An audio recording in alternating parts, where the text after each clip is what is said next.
It's a 1-year anniversary to a very defining moment in my life. And I wanted to share this episode with you guys, reflect on that day and what I learned from it, how I overcame it. Because there's a lot to be said about things that we neglect in our age, how the same issue has occurred to a lot of other people and it could help others as well as just feel seen. And I really wanted to share some things that I'm proud of how I overcame that day and some of the things that I learned. It's a gentle reminder, but it's also kind of resonates with the idea that sometimes you just don't know what people are going through, right? And so I wanted to start this episode on the exact day, a year ago today. With true meaning and warmth, let's explore the chemistry of life, one cup at a time. Hi, everyone. Welcome to Chai and Chemistry with Vaidehi Patel on the Single to Shadi podcast network. I'm your host today, and I have a very special episode for you guys.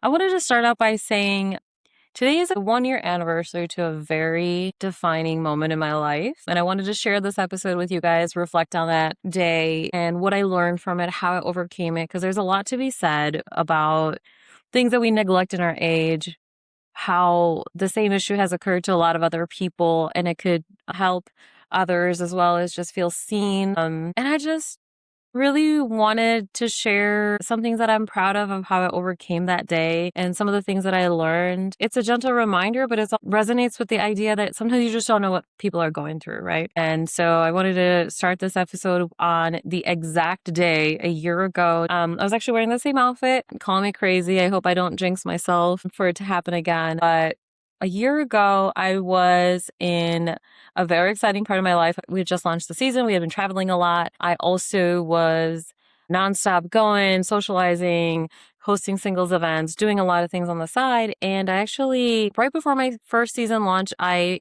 injured my back. There's a little bit of history to that, but short story is I injured it in March. I ended up going through all the rehab, all the medical appointments. I seek professional help for all of it. And it was a pretty bad herniation. I was somehow able to bounce right back up within 5 to 6 weeks. I was back at my life, traveling. I went to Europe for a cousin's wedding. It just went right back into my normal lifestyle, kind of neglected to do PT. So a year ago today, I actually re-injured my back. And what I wanted to highlight is how this happened, what I went through, what I did to overcome it, and kind of like the next steps.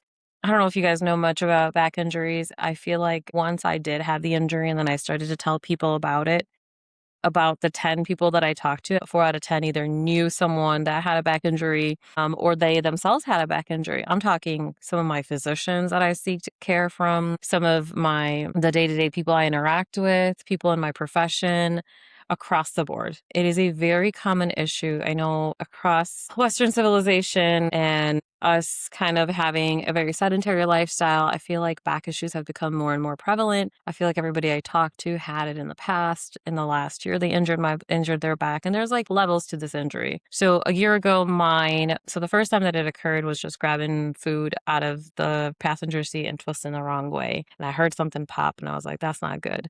Then it went down the pain went down my leg and I was like walking with a little bit of a limp. And so then I went and got an MRI. It was confirmed that I had 2 disc herniations in my lower lumbar region. And then I, obviously went to the course of that. So usually they'll recommend, if it's so painful, you take steroid shots in the back, like an injection. You end up doing a lot of PT, see if it gets better. There's surgical options. There's so many options, right? So in March, I was like, oh. And the history is the first time I actually had a disc herniation was in 2016. And a lot of this, you're probably like 3 disc herniations. Girl, what were you doing? So yeah, I think I had a weak core most of my life. I don't think I ever did like ab exercises. I didn't enjoy any planks in my life, doing any of that. I used to work out a lot. But I focused on a lot of cardio, lifting my upper body and my legs, and that's it. And I never really gave attention to my core when I should have. But nonetheless, I also used to just lift really heavy objects, suitcases, things in the house. I thought I was really strong. I had a nursing job. I was also, very much on my feet, lifting. I had a little bit of a back issue. But in 2016, it actually formulated into a lot of combination of issues, led to my first disc herniation. So it was pretty bad. I was young. I was able to recover, but it left some numbness on my foot, leading to my big toe on the right side. I had a little bit of a foot drop, so some weakness on the the right foot, which ended up reverting. For almost 9 years, nothing happened. Knock on wood, right? Nothing hopefully gets worse. But for 9 years, nothing happened. And then I went about my day to day life. There was one thing my physical therapist told me to avoid. And at that time, I was actually trying to, because they say if you have back issues, you strengthen your core and your ab muscles. And so I think back then I was also doing these crunches at the gym on this machine. And my physical therapist was like, don't ever do that again. And they probably taught me some core exercises. I don't know if I remember doing those on a daily basis. So there's one thing I do remember is that in the last year, amongst a couple of falls and just kind of being nonstop, I used to just be out and about, not really prioritizing my health. I do remember restarting that machine. And I said to even this thought crossed my brain, it's been a really long time. I think I need to strengthen my core. This is one way to start. Why don't I just try it? And so I don't know if that aggravated it initially, but it led to what it led to. So the herniation in March was very similar to what happened 10 years ago. I had a little bit of a foot drop, a lot of a foot drop if you ask my PT, who was also my friend. She helped me through this entire process. Her and her clinic were amazing. Shout out to Athletico in Hanover Park. They were freaking amazing to my journey, me getting back to where I am today. So shout out to Vonnie, Tracy, and the entire staff over there. So back to my herniations. March was, something like, okay, I need to take care of my health. I did. And then I went right back into life and not, being consistent with PT, working at my rehab on a daily basis, or just, being mindful that maybe I should cut back on my socializing, just focus on my health. So that happened. And then I ended up actually going to Italy, and I was like, I'm going to travel. I'm going to see, Rome for a day. I realized that walking and being on my feet for that long would have caused this. But one day I walked 28,000 steps. It was a cousin's wedding, so I'm drinking. Obviously, drinking is a lot of inflammation. You're not sleeping a lot. Your body's in stress. I am probably stressing my body out because it was still recovering from an inflammation, like a back herniation that's inflamed. So in May, I got back and I started to feel like my back wasn't right again. And then I had stopped PT and I was like, okay, maybe let me try getting back into my physical therapy. And I did. And I remember texting my friend and I said, I think I need to come back. I needed more appointments at the clinic. And she's like, okay, what happened? And I explained and I was like, I think I feel pain down my leg again. The reason is, if you're medical, you probably understand this, but if not, what ends up happening is in the lower region, there's some discs, they're like jelly donuts. There's discs between your spinal column. And what that does is it's kind of a cushion to allow your body to move. But what you can do is stress it out. And if we're sitting all day or if we're not taking care of our body and doing fast movements, a lot of those discs can move out of place. And so what happens with the disc herniations, it pushes out towards the spinal column. And the spinal column has a lot of nerves. So a lot of your nerves, maybe being able to move my fingers, a lot of that all connects to the spinal column. So it sends a signal from your brain out to the nerves. And where my disc herniation was, it's a little bit in the lower back region where it actually connects the nerves to the feet. So it's common. It also is the same nerve pathway that causes sciatica. A lot of people get some pinched nerve or anything like that. So my impact, the fact that my back was leading to more pain on my foot, I was like, that's kind of my cue of this is not getting better. I need to go back. And back injuries are finicky. If you ever had one, you probably know that any sudden movement can cause it. I remember being in my PCP's office at a very young age, just waiting. And some very young woman, she looked fit. She was young. She was just in horrible pain and just sitting there and was just sharing her story about how she sneezed, had one loud sneeze, and she threw her back out. And I didn't know. I was not a nurse then. I was very young. I was like, I wonder what that is. And when you throw your back out, what does that mean? And now I think about it, I've heard of a lot of big coughs, picking up the item. Mine was, the first time was just taking a bag out of the passenger seat and twisting. The second time in May was just me bending over to put lotion on my legs. And you just never know what it is. So anytime anyone's going through a back injury, you have to be super careful that you're using your core a lot more than bending the wrong way on your back to re-injure it. So in May, when this happened, I was actually going to go to the weekend concert with my friend. I was going to to wear this outfit. She has a similar dress. We were going to match. And I had known my back was re-injured or something had been going on. And I was like, I don't need an MRI, but let me go back into PT. So a day or two before I went back and I said, I need to do something. So I saw another physical therapist, Tracy, and she was like, you need to do this exercise every hour, every 2 hours. And if you're familiar with it, it's a Cobra extension, but it's like it's a back extension. So you're on your stomach and you're lifting your back up so that you kind of relieve the pressure back here. So she told me to do it every 2 hours. And I was like, okay, this seems serious. So at that moment, I said, I'm going to go to this one concert. It's going to be a lot. I know my body hates me. And then I'm going to cut all my social events out. I need to focus on this injury. And I got up and I was like, I'm going to try not to walk too much, not injure this any further. I'm probably not going to drink. Didn't want to have an inflamed response in my body. So I did all of these things in my head and I was like, we're going to focus on this.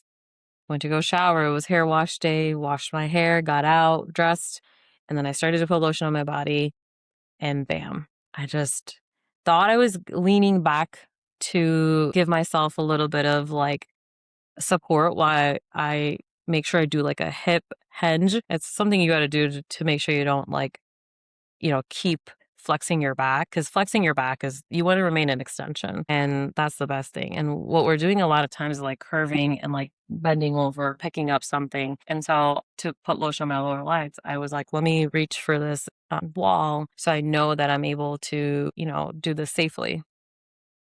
Girl, did I throw my back out.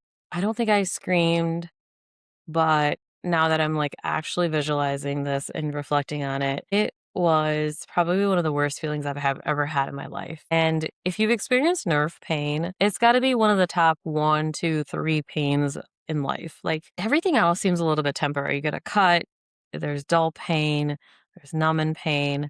If you had surgery, that gets better. There is no real immediate relief with nerve pain. And there's probably a lot of things that people feel, but if you've ever talked to anybody that has had searing nerve pain that is you can't even stand up to make it better, you can't lay down to get better, you can't sit down to make it feel better, nothing helps.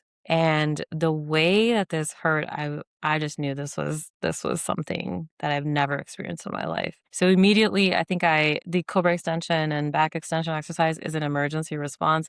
So I went on my stomach and I did the exercise, and it actually did hurt a lot. And oftentimes when they say you're doing PT and it hurts more, you should stop. So then I went and grabbed, I think I popped 3 or 4 Advils to see if I could help with the inflammation. I was like, I still need to go to this concert. I was like, I was still trying to make it. Then I grabbed ice, laid on some ice, and I called my friend and I was like, I don't think I can make it. She was very graceful in that moment, but like a lot of times when you are in this moment and you're still talking to someone, I often wondered whenever I had my back issues if people really understood like, hey, I know I literally cannot. I'm talking to you. I'm able to verbalize everything. I don't sound sick, but the fact that I can't get up or sit in a comfortable position without searing back pain, that's uncomfortable, or just even get up and walk after an injury like that day before the concert, it was so hard for me to just even walk to the bathroom, to take a couple of steps, to go downstairs and even get ice. I remember at that time, I think I had to like make food for my family. So one of them had noticed how much pain I was in and they knew I was like going through the situation and I didn't want them to worry that something had happened. So I kind of just was like, no, I'm fine. I'm just going to put some ice on it. So I didn't want them to worry too much. I went back upstairs. I decided just to lay flat for 3 or 4 hours. That's another way to relieve your back. So I did that and it just never got better. I think that as the hours went by, nothing helped. The Advil didn't help. The ice really wasn't helping. I was just in so much pain. Couldn't fall asleep. I would lay on my stomach. Nothing helped. And all to say, I finally told my parents in the morning. And it was so bad. I was crying so much. If you're close to me and you know me very well, I have a really high pain tolerance, or just in general, I don't cry a lot. There's not a lot of things that I've cried after. And I remember going to the bathroom and the way that just to take a seat, it was so painful. There was like a big stretch going on right here. It was so painful that I didn't want to cry, but my body's innate response was, girl, you have so much pain. And I started to just burst into tears. And I can't explain to you what that's like because I've never had that feeling. But I ended up just crying because I couldn't help that I was crying. Like, I didn't want to cry. And I think that's like your body saying, like, it's a response for help. Crying is supposed to be seen by others or as a way to help or relieve your body of its stress. I just knew this wasn't right. So at this point, it was, Sunday morning. I was like, do I go to the ER? Do I go to urgent care? What do I do? At this point, it had become so hard to even lay down, get up, sit in a car. And the thoughts were running in my brain. I was like, everyone was freaking out at home. They didn't know how to help. Nothing was helping. The pain was so bad. So anyways, fast forward to, we went to the urgent care. They gave me some medications. I saw a lot of medical professionals all last summer, and obviously I have a public presence online. And so this was something I definitely dealt with offline. I posted a little bit about it here and there, but I was definitely not sure of the future. I definitely believe in the evil eye, like, girl, like, I'm doing whatever I can to ward it off. I need to maybe cut back on sharing too much out there. And that's a real thing. Like, I want to share stuff. I want to help people, but like, not everyone has the best interest for you. And I'm always superstitious. I'm trying not to jinx myself. And I think at that point, also, this was something so personal. I didn't know the outcome of it. I also just wanted to keep it private. And so this is like the first time I'm actually sharing about it. And I also want to just take a moment to share that, like, even when I was dealing with this injury, if you followed me on Instagram all throughout this, while this was happening, you probably wouldn't have the slightest idea that I was dealing with this. And that's like another hot phase of mine is that the internet is not real. Like, we share what we want to, and we share what we want others to see. So even if you put stuff out there, that doesn't truly mean that everything is happening in that moment or everything is real without a filter, that all the emotions that you read through it and just view people's posts are exactly how you interpret it. So just a subtle reminder that Instagram, social media, everything that people tell you is a glimpse of their life. There's a lot of things people keep, at surface level, and there's stuff that they want to keep to themselves that they're dealing with, which is fine. So just another reminder, show grace. Take people for who they are in the moment that they tell you. If they're going through something, just be cognizant of, like, watching what you say, or if you find out later, just like apologizing that you didn't know and just do better. Like, we're all just doing the best we can out here. Life is tough. So if there's a time and a presence that you can be nice and just gentle, just do that. You have no idea what people are going through. So anyways, so that's what I wanted to reflect on today because it's been a year. And as I sit here, it's been quite the year. It was such a life-defining moment because I had to change a lot of things that I was going to do in my life, but I also had to change my day to day.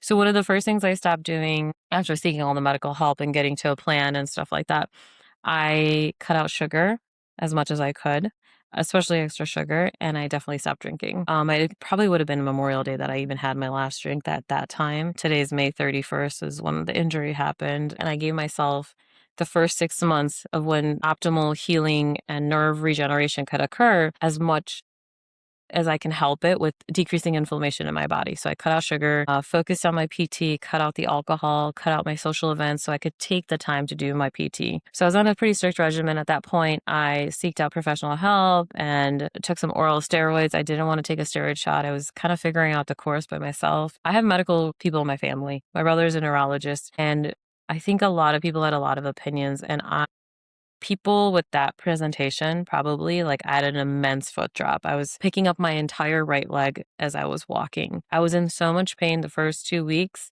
that I could only sit up for meals, and I had to lay on my bed for the majority of the day. I would get up as much as I can, but for the most part, I couldn't even sit for 2 weeks. The first 3 days, my mom was spoon feeding me. I can't imagine, like, you go just being so independent to just being so dependent on someone after, just one slight wrong movement. And back injuries are just that. And I think one of the things that I want to highlight is like when you've been through this, I don't think a lot of people talk about like you sit there and you're staring at the ceiling with your back out, whether it's a herniation or just that you tweaked a muscle or have muscle spasms, but you feel so helpless. You fully functioning person to just within a half a second or 30 seconds, you go into just being on the floor, helpless, unable to even move, get up and do anything by yourself. And you feel so helpless. You feel so bad because you're so dependent on others. So shout out to my parents, shout out to all of my friends that helped me, that understood what I was going through at the time, because the future didn't seem bright. The future didn't seem like I could get back to 100%. I probably needed to sign up for surgery. The people that are hard on me were like, you should have taken care of your body, which I knew I should have. And they were rightfully so, telling me that, but also showing support. But I leaned on my parents so much. I also had a great job where people at work were even so supportive of me taking the time to do my work after hours, or even support that I had appointments all day to figure this out, and were just helpful at like what I can do best. So even the first 2 weeks, I was working in bed on my stomach because that was the only comfortable position I could find, or laying on my back, taking meetings. I was doing my full eight to whatever hours I needed to do on a daily basis, but they were very supportive. I just knew I had good people in my corner. So shout out to my community, my support system. Y'all know who you are, whether you showed up, whether you still ask me today how my back is. Amount of times I ask you to lift something for me because I can't do it, or who don't even let me lift by myself. I'm getting teary-eyed, but y'all are real ones. Y'all are real ones. Um, where we are today. So obviously I took the first 6 months of the injury to basically get right back into it, getting back into PT as the pain got better. I started to do those exercises at home. The first thing they wanted me to do was walk. I'm telling you, I didn't walk for 2 weeks. My friend saw me and was like, you have withered away. And I am like, yeah, I basically lost probably all my water weight, my muscle weight, everything. I wasn't even eating at that point. You don't want to eat. Like, you're just in so much pain. You're trying to feel better. You're having second thoughts of like, if I hadn't just done that, I wouldn't be where I am today. So I had to get right back onto it. I was walking at such a slow pace that it would take me almost 2 hours to do my full PT, full exercises. And that was even just like 1 mile walks, 1.5 mile walks. It was taking a lot of time for me to do that. So I'm glad that I was able to dedicate it. And I hope that it doesn't ever get this bad for a lot of people, but I definitely wanted to take this episode to share some gratitude to the people that helped me. And some things that I learned from this is like, yeah, I know I probably could have been better about it, but I knew I put my health to the side. And one of the things I harp on a lot is actually a Bumble prompt. It's rank these 3 things, and you get to ask the other person this question and they answer it, and then you get to answer it. And it's like a conversation starter. So it's ranking health, time, and money. And I would always pose this to my friends as like, I was a big proponent of health is number one. And last year I put my health to the side. I knew that my back, and like, because I started to do those crunches and work out a lot, I wanted to get my summer bod ready. I also was traveling a lot. I didn't have time to be consistent with my job and working out and traveling and making time for all of it. So I was going pretty hard at the gym, and I started to incorporate a couple of new exercises. So between all of that, I had some like right glute pain, and I neglected it. I had 2 falls. I also ended up adding those crunches to see like if I could accelerate my fitness goals, because I wanted to have my summer bod. But I definitely used to tell people that health is number one. Because if you have good health, then you have more time. And if you have more time, then you can make more money or value money or whatever might be the case, right? And yeah, definitely last year, I was in a situation with a different insurance plan where I was like, I don't want to go see a doctor. Like, I don't want to pay.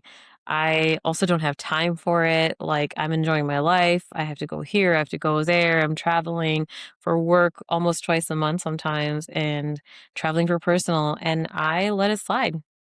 So life humbled me in some ways, and it gave me some time to reflect that no, truly, like you needed a little bit of a reminder that health is number one. And also, even though there in other ways I was prioritizing my health, you have to listen to your body. You're getting a little bit older. You can't be going all out. You can't be not taking the time off just because you want to live it up or socialize. And mind you, the backstory of all of this is that like I continue to just put myself in situations where I could find opportunities, whether this is socializing, me finding my partner, whether this is me networking, or just filling my time off from work with things that would keep me growing, keep me living it up. And that was at a little bit of a sacrifice of my health. So that was the first thing I learned from this. The second thing I learned from this is that I have an amazing support system. I wouldn't be here without them. And I am so grateful. I made sure I told them that from the amount of massages I got, from the random people that would just help me lift anytime I needed it, to my friends that even would travel with me so that I could travel when I got to a better spot and lift my weight and help me lift my luggage throughout that entire journey. Shout out to Lupe and Vanessa who came to Thailand with me for this very reason. Some things in my life occurred where I had obligations like cousins' weddings that I had to show up for, and I had amazing support along the way. At a personal level, it taught me a lot of patience. I had to be so patient with my body, with how it responded, with my healing journey, with the future. The injury was waxing and waning. Like there were some days where it would feel better and I feel like, oh yeah, just another week, it's going to get better. Just another day, just another week, it's going to get better. And then I would seek another medical opinion by a surgeon, and then I would get the news I didn't want to hear. Or we reevaluate in PT, and it's like, you're not progressing as much as you should. And the amount of times we had to pivot each single time on how we're going to approach this injury. Me and my PT, at the end of it, we part therapist. She became my part friend, family. Every week we showed up and tried to see what else we could throw at this injury so that I could continue to get better. And it taught me a lot of adversity and how to get through it with a lot of patience, with a lot of gratitude, with another reminder that like without your health, you're nothing. You are something, but you're also like not going to be able to do a lot of the other things that you used to do.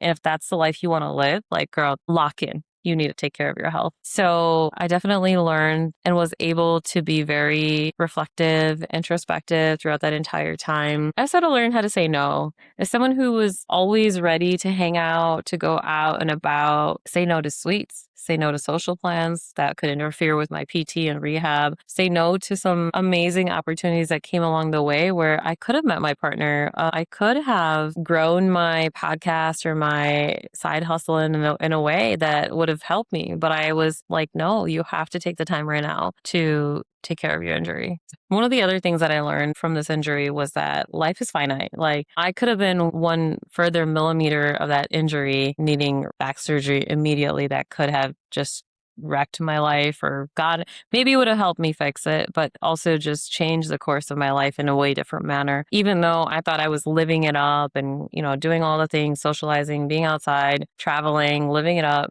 that like, no, life is still finite. Like you could have been so dependent on someone. You could have been so helpless. Your back injury could have been way worse. You could have been in a worse situation, and that you have to be super careful. And that, yeah, you should live it up and you should carefully enjoy life, but there are some limits to it as well. Also, one of the other things I realized throughout this entire process was that like I live in a little bit of a constant chaos, and that someone like me and now living with this back injury could use a routine. Still something that I'm actually working on. It's very hard to find a definitive time or way to do things that just incorporate like sometimes I like to keep my schedule free and throw my routine between timings, but I feel like I know I need to take time. And I'm hoping that I'm able to do that as things settle down. I also had to sit in a lot of uncomfortable feelings, a lot of dark thoughts. Like, is this how life is going to be? Am I ever going to be able to pick up my laundry basket? If I want kids, am I ever going to be able to pick up my kids? Because I couldn't lift for, my PT said, don't lift if you don't have to.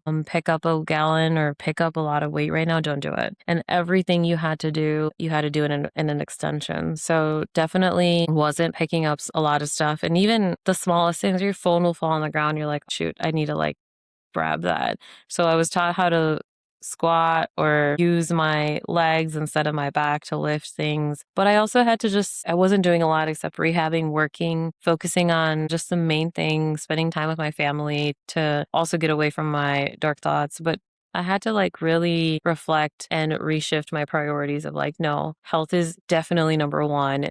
You were this close from maybe being even more paralyzed than you are today. And I also thought, will I ever run again? Will I ever be able to dance again? Will I ever be able to wear heels again? Will I, be able to go to the gym and do any lifting? And a year later, I can tell you that I finally started to run a couple months ago. It is very difficult. I still have a lot of weakness on that right foot. So the most I can do is run probably a couple hundred feet and then I have to stop. But there was a point in my life where I couldn't run. I couldn't lift off that right foot. And I knew in my head that it would be very scary if I couldn't run. Because in certain situations for safety, being able to wear heels, I can't wear heels right now. But I also took a really long time to be able to balance on that foot. I'm still pretty rocky with that. So even doing Gerba, I can't do Gerba right now. All the weddings that I attended in the last year, I had to sit out. And if you know how much I love Gerba, there isn't anyone stopping me when in my prime health from doing Gerba. I am the first to start and probably one of the last ones to leave. So that was something very hard to set out on. But I also was slowly able to get back into dancing again. If you know me, if you know how much I love dancing, I'm usually at the club just to dance, listen to the music. And so slowly I was able to feel comfortable doing that again and ramp up my exercise. So I'm still rehabbing that. But these are a lot of very uncomfortable, dark thoughts that I had of will I ever be 100%? Will I ever have to be that patient that I seen in the hospital that just has constant back issues on their back for their second or third or fourth surgery? Obviously back surgeries have made an advancement since then, but they're very finicky. If you had a back injury, it's very likely to re-injure itself again if you're not careful, or just life could happen. So I definitely overcame a lot of that by just unpacking it myself and just really navigating and sitting and accepting that this happened. There's probably 100 different things that I could have done differently, and I didn't. And instead of just lamenting on that, I realized that I accepted some of it was my fault. Some of it just happened, at the perfect storm, but it happened. And what are we going to do by reflecting on the past? You just have to go. You just have to move forward. So what are we going to do to get back on your feet again? And that required making a plan, that required sticking to it, and that required being very, very firm. I had a really good supported medical team as well, from my PT to my brother to my primary care physician. I ended up taking a steroid shot eventually. That helped a lot. And then I seeked out 2 or 3 surgical opinions to see if I needed surgery. At one point, I was actually even scheduled for surgery. And then with recommendations and my personal opinion, I did end up getting it. So jury's still out if I should have gotten surgery. But yeah, if you are ever in this precarious situation, I don't think people talk about how difficult it is to navigate this because you have to be an advocate for yourself. I want to highlight that I'm a nurse and I've worked with patients like this, and I also understand medical jargon, but it was very difficult for me to even find the right solution of what I wanted to do with my back. I had a lot of opinions. I have a lot of neurologists in my family. I also wanted to listen to my physical therapist who saw me on a weekly basis, couple of times a week. A lot of people were concerned. Like I said, a lot of people had definitely thought I should have been getting surgery right as soon as this happened. But I was really against it. And I was against it for my own opinions, for my own personal reasons. And I have seen my foot drop return. And this is just my personal opinion. I'm not giving anybody advice on what to do with their back, but I had seen my foot drop reverse twice, and I was really thinking that it would reverse this time. And nerve injuries are a little bit different. You don't get a cut and then, the bleeding stops and starts to clot off and then you heal. Nerve injuries can take 6 to 12 months, maybe even years sometimes, because it regenerates 1 millimeter a day, I think. And so from my back all the way to my right toe, that's a long journey for my nerve to heal. So what can I say? I saw the most healing the first 6 months. I started to walk a lot better after getting some of the inflammation down. I was taking some, stuff to help with that nerve regeneration, and I had given my body the optimal time to heal. But after that, it's definitely plateaued. So I noticed that I still see some small improvements on a daily basis, but I'm actually currently trying to see what I want to do next to still pivot how to rehab this injury. Definitely been a journey. I have had to lean on a lot of people. For someone who's so independent, I definitely had to lean on a lot of people and ask for help and seek guidance, use all of my cards with all my favorite people to either get me a connection or get me the advice that I needed, get me seen in a clinic, or tell me realistically what I should do and, have hard conversations. But I'm grateful and very, very appreciative that I had them in my life. Eventually, I was able to come up with a plan, like I said, and it's led me to where I'm today. I'm not 100%, maybe like 90 to 95% there. And I think I've accepted that this might be as optimal as it might get. And without surgery, I'm actually content with it because it could have been way worse. And there's some hope that every day that it'll continue to get better. I had a real talk with my physical therapist and I said, what does the future look like? And they're like, anything could re-injure this. You never know. And that's like everything that every ortho surgeon, every doctor tells you is that you never know when this could come back, which is a very scary thought to live with because not every day are you thinking like engage your core and pick something up. Make sure you're in extension all the time. Make sure you have a lumbar pillow every time you drive. Make sure you have a lumbar pillow every time you're sitting for work. Now I have to make use of my standing desk more of when I work. I need to make sure that I get 6,000 steps a day so that I regenerate my nerve. Like I need to do planks almost every day so that I make sure I like keep my core strong. But that's just a lasting imprint that this has on my life. And, that's something that's in my control. And that's about all that I can do to make sure that I don't re-injure this again. I think one of the things that I also wanted to share was how many, like I had mentioned earlier, a lot of people had back injuries. I just would mention it and they would also say that they had it. They knew someone in their family and their close circle of groups have it. And that actually led me to think like I had a lot of time to think. I was like, what was the reason? Why are we seeing this, right? Like, is there a shift in culture? Have we been doing something differently? And I started to do a little bit of research and it was like, it's very common. What are we doing? A lot of us are sitting for 8 hours a day, longer if you are not as active and pretty sedentary, which is very common in the Western world. You also don't sleep on the floor like in India. I'm just reflecting on that other world that I sometimes escape to is people sleep on the floor. People don't sit for a long period of time. They're either active, doing active labor. They're also sitting on the floor, sitting in a hard surface. If there's anything like a couch, but even if there's mattresses in India, they're not plush. They're very hard mattresses in India to sleep on. And I was like, we probably are doing something wrong. Like telling someone to just like increase their core exercises and working out is also not it, right? Like we need to be sleeping on harder surfaces. Sometimes when I did meet people that had back injuries, they were like, a lot of them just have the firmest mattress. A lot of people just sleep on the floor. They ensure that, on a daily basis that they're doing what they can to prevent the injury. But I was like, we've definitely brought this on as a very modern issue. There's also a lot on that workout to injury pipeline. Like there was also a lot of people that I talked to that said I just had one lifting session at the gym when I started to do squats and I felt my back give out. I was doing deadlifts. I was doing this at the gym and my back was really fucked up. And I got to thinking and I was just like, I hear that people are also working out incorrectly. Like you don't really have a guide of how to lift if you're not conscious of that. And there's so many things to be said about how to take care of your health between walking 10,000 steps, getting all your protein in, getting your exercise in, making sure you're on top of preventative health care and stuff like that. It's like now you add this other issue. Not that it's become like a super huge problem in our society, but like I feel like more and more people our age or eventually when you age, you do have it. So like,